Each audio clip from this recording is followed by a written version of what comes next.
Arratsaldeon. Gaur de martxun 15 nomeki. Lehenengoko egune konfinata gazena. Hainbeste mensaje alagazta, hainbeste galdera entzun dut, ia honiaz pixka laguntzetzuet gauzako betu ulertzen. Gaixu ez da peligrosu gazte eta sano gazen ontzako.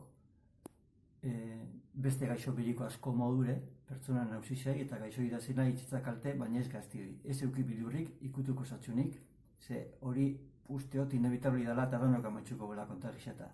Baina kaku ez da hori, kaku ze abixadatan kontagixaten gazen.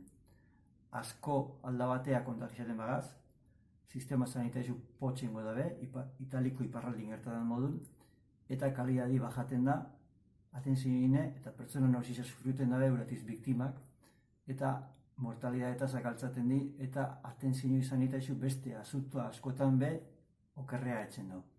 Hori ebitateko gauza bakarraren leike, eta da beste poblazioei, transmisioi taldi, gaztiagoa gazenok gure kontaktu sozialak ebita. Horretako etxingiatu biga eta mondako alkua jarraitzu.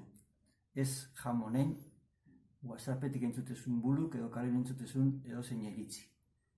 Bilatu itxurri ofizialak.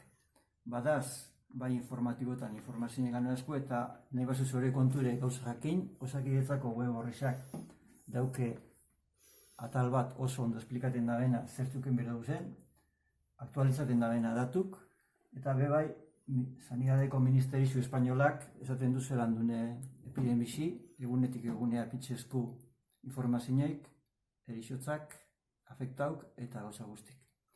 Beraz, geupe etxin geatukoa, arduraz jokatuko, zeu epe geatu etxin eta aldozun geixen murriztu kontaktu sozialak.